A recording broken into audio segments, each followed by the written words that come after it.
Hi everyone, this is Priyanshu Mehra welcoming you to win science. आज की video में हम लोग क्लास 9 का chapter first matter in our surroundings का लेक्चर नंबर 2 देखने जा रहे हैं। फर्स्ट लेक्चर में हमने क्या क्या समझ लिया था। फर्स्ट लेक्चर में हमने सबसे पहले देखा था कि हमारे आसपास हमारी सराउंडिंग में जितने भी मटेरियल्स हैं वो सब मैटर से बने हुए होते हैं। जो मैटर है वो क्या होता है? कोई भी मटेरियल, कोई भी सब्सटेंस जिसका खुद का कुछ मास है, कुछ वॉल्यूम ऑक्यूपाई करता है, कुछ स्पेस ऑक्यूपाई करता है, उसी को हम मैटर कहते हैं। मैटर किससे बना हुआ होता है? मैटर पार्टिकल से मिलकर बना होता है। मैटर के पार्टिकल्स जो होते हैं उनकी कुछ कैरेक्टरिस्टिक्स हमने पढ़ी थी, जैसे कि पार्टिकल्स के बीच में स्पेस होता है। ये पार्टिकल्स कॉन्टिन्यूसली मूव करते रहते हैं, काइनेटिक एनर्जी कैरी करते हैं। पार्टिकल्स के बीच में अगर बिना डिस्टर्बेंस के एक दूसरे में डिसोसिएट हो जाए तो उनको बीच में क्या होता है? डिफ्यूजन होता है। उस प्रोसेस को डिफ्यूजन कहते हैं। डिफ्यूजन हीटिंग से इफेक्ट करता है, यानी कि हीटिंग करने से डिफ्यूजन की जो रेट है, डिफ्यूजन की जो स्पीड है वो बढ़ जाती है। ये इतना हमने लास्ट लेक्चर में देख लिया था। अब हम लोग देखने वाले हैं कि पार्टिकल्स ऑफ मैटर एक दूसरे को अट्रैक्ट भी करते हैं। वो कैसे?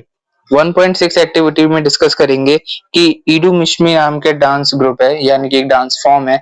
इस डांस फॉर्म में डांस किस तरीके से परफॉर्म होता है उसकी एक इमेज हमें फिगर 1.3 में दिखा रखी है, जिसमें लोग बैक साइड से एक दूसरे को हाथों से अच्छे से होल्ड करके फिर डांस फॉर्म को परफॉर्म करके एक ह्यूमन चेन बनाते हैं। अब हमारी एक्टिविटी में हमको 3 ह्यूमन चेन बनानी है। फर्स्ट ग्रुप इसी फोटो के अकॉर्डिंग ह्यूमन चेन बनाएगा। सेकंड ग्रुप को सिर्फ हाथों से एक दूसरे को पकड़ के ह्यूमन चेन बनानी है। और थर्ड ग्रुप को एक दूसरे की सिर्फ फिंगर टिप्स को पकड़ के फिंगर से टच करके एक दूसरे से ह्यूमन चेन बनानी है। अब हमारा फोर्थ ग्रुप ह्यूमन चेन नहीं बनाएगा। फोर्थ ग्रुप का क्या काम है? इन तीनों ग्रुप्स को तोड़ना है, इन तीनों ह्यूमन चेन्स को ब्रेक डाउन करना है, जितने स्मॉल चेन या स्मॉल पीसेस में हो सके, यानी कि स्मॉल यूनिट में उतने ज्यादा इसे इसको तोड़ना, फोर्स लगानी है। और हमें ये बताना है कि कौन सी ह्यूमन चेन को तोड़ने के लिए सबसे ज्यादा एफर्ट करना पड़ेगा। तो जैसा कि समझ में आ रहा है कि फर्स्ट ह्यूमन चेन जिसमें ज्यादा टाइटली एक दूसरे को पकड़ रखा है, अच्छे से होल्ड कर रखा है, उसी को तोड़ने में सबसे ज्यादा फोर्स लगेगी। इसी तरीके से जिस भी सब्सटेंस के पार्टिकल एक दूसरे को जितना ज्यादा टाइटली होल्ड करके रखेंगे, वो सब्सटेंस को ब्रेक डाउन करने में या उसको डिफॉर्म करने में उतनी ज्यादा फोर्स लगानी पड़ेगी। 1.7 एक्टिविटीज का एक प्रैक्टिकल एग्जांपल है कि आयरन नेल, एक चौक का पीस और एक रबर बैंड, इन सबको लेना है, फिर इनको हैमर करना है, यानी कि हथौड़े से मारना है, काटना है, और इनको और हम इसे काट सकते हैं और स्ट्रेच कर सकते हैं। अब इतने सब करके हमें करना क्या है? हमें ये बताना है कि इनको में से हम कितने का डिफॉर्म कर सकते हैं, कितनों को डिफॉर्म कर सकते हैं, और इनकी शेप में फर्क ला सकते हैं, साइज में फर्क ला सकते हैं। तो सबसे पहले जो आयरन नेल, लोहे की कील है, अब इस आयरन नेल को हम डिफॉर्म कर सकते हैं कुछ सर्टेन अमाउंट ऑफ फोर्स लगा के, और कुछ केसेस में ये डिफॉर्म होना भी मुश्किल हो जाएगी, जितनी ज्यादा थिकनेस बढ़ेगी। और लेकिन हम इसको कट नहीं कर पाएंगे। और वैसे ही जो रबर बैंड है उसको हम इजीली कट कर सकते हैं, उसको स्ट्रेच करके उसको तोड़ सकते हैं, वरना उसे हम कट करके भी क्या कहते हैं, ब्रेक डाउन कर सकते हैं। चौक है, उसको हम अपने हाथों से ही आराम से तोड़ सकते हैं, उसको पाउडर फॉर्म में कन्वर्ट कर सकते हैं, डिफॉर्म कर सकते हैं। तो यहाँ पर हमें क्या समझ में आया कि जो भी सब्सटेंस, जैसे कि हमने 1.6 में भी समझा था कि जो सब्सटेंस जितना ज्यादा एक दूसरे को टाइटली होल्ड करके रखेगा, जिसके पार्टिकल्स एक दूसरे को टाइटली इंटैक्टली होल्ड करके रखेंगे, उसको ब्रेक डाउन करना या डिफॉर्म करना उतना ज्यादा डिफिकल्ट हो जाएगा। 1.8 एक्टिविटी भी कुछ इसी तरीके की है कि पार्टिकल्स का एक दूसरे के पे लगने वाला फोर्स कैसे उनको इफेक्ट करता है। हमने एक एग्जांपल लिया कि पानी को हमने बोला है कि वो फिंगर से, अपनी फिंगर से कट करके देखना है। अब पानी को कैसे कट कर पाएंगे? नॉर्मल कंडीशंस में हम उसको नहीं कट कर पाते। क्यों? क्योंकि पानी के पार्टिकल्स का आपस में सरफेस टेंशन ज्यादा है, वो एक दूसरे को होल्ड करके रखते हैं। एक पानी के पार्टिकल्स अगर मूव करेंगे तो सारे पार्टिकल्स एक ही डायरेक्शन में मूव करना चाहेंगे, इसी वजह से हम उसे कट नहीं कर पा रहे हैं, यानी कि पार्टिकल्स हमारी फिंगर पे आ जाए, जो पानी है वो फिंगर पे आ सकता है, एक सब्सटेंस से हटके हमारी फिंगर पे आ जाएगा। लेकिन पानी के जो पार्टिकल फिंगर पे आ गए, वो भी ना वो कट हो रहे हैं, ना जो रह गए और वो भी कट नहीं होंगे।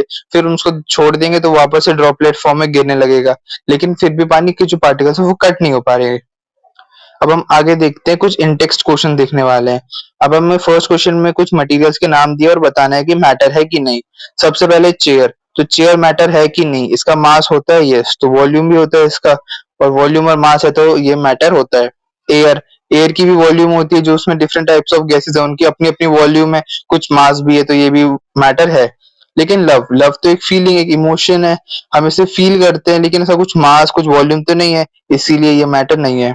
स्मेल, स्मेल क्या है? वेपराइज्ड फॉर्म ऑफ पार्टिकल, इसका भी कुछ मास और कुछ वॉल्यूम तो होता ही है, इसलिए स्मेल भी एक मैटर है। हेट अगेन एक फीलिंग है, एक इमोशन है, तो ये भी मैटर नहीं होगा। आलमंड्स यानी बादाम, इनका भी मास और वॉल्यूम तो होता ही है, तो ये भी मैटर होते हैं। थॉट ये भी एक फीलिंग है। कोल्ड, अब कोल्ड ये भी इंडिपेंडेंटली कोई मैटर नहीं है, क्योंकि इसका भी इंडिपेंडेंटली कोई मास और वॉल्यूम नहीं है, तो थॉट और कोल्ड दोनों मैटर नहीं है। Lemon water, lemon water, smell और परफ्यूम, ये दोनों चीजें वो मैटर हैं, क्योंकि इनका भी अपना मास और वॉल्यूम होता है। गिव रीजन, अब एक क्वेश्चन है कि क्यों हॉट सिजलिंग फूड यानी गर्मा गर्म खाने की जो स्मेल है वो ठंडे खाने के मुकाबले इतनी दूर से आराम से आ जाती है, और ठंडे खाने की स्मेल लेने के लिए बहुत पास लाना पड़ता है। तो ऐसा क्यों होता है? याद है हमें लेक्चर 1 में इंसेंस स्टिक और कॉपर सल्फेट की एक्टिविटी देखी थी, जिस उन दोनों में ही टेम्परेचर डिफरेंस की वजह से पार्टिकल का मूवमेंट कैसे अफेक्ट करता है ये समझा था। इसमें भी यही कॉन्सेप्ट लगेगा कि हॉट सिजलिंग फूड के जो पार्टिकल्स हैं यानी वेपराइज्ड पार्टिकल, जो स्मेल है उसकी, उसके जो वेपराइज्ड पार्टिकल्स हैं उनकी काइनेटिक एनर्जी ज्यादा है, क्योंकि खाना गर्म है तो उसके जो भाप बनेगी, जो स्मेल आएगी, वो उसकी उसमें जो पार्टिकल्स हैं उनकी भी काइनेटिक एनर्जी हाई होगी, तो वो ज्यादा जल्दी मूव करेंगे। और जो ठंडा खाना है उसके पार्टिकल्स भी ज्यादा कंडेंस हो रखे हैं, ज्यादा खाने के आसपास ही है, इसीलिए उसकी पार्टिकल्स मूव नहीं कर रहे हैं, यानी कि बहुत स्लो मूव कर रहे हैं, ऑलमोस्ट नेग्लिजिबल।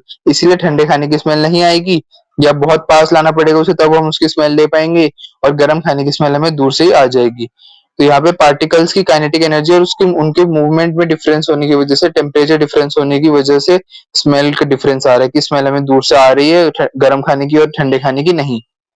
थर्ड क्वेश्चन है कि एक डाइवर है, वो स्विमिंग पूल में स्विमिंग कर रहा है, डाइविंग कर रहा है, और किस तरीके से वो पानी के बीच में से रास्ता अपना बना लेता है, पानी की कौन सी प्रॉपर्टी या मैटर की कौन सी प्रॉपर्टी यहाँ पे शो हो रही है।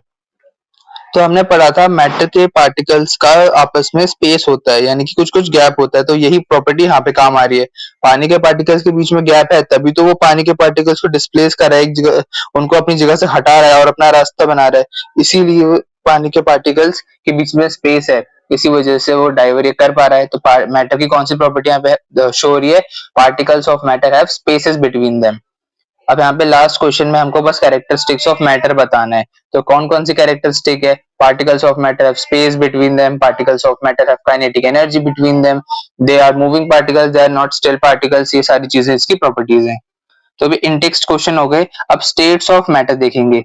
तो बेसिकली 3 टाइप की स्टेट्स ऑफ मैटर हैं बेसिक लेवल पे, सॉलिड, लिक्विड एंड गैस।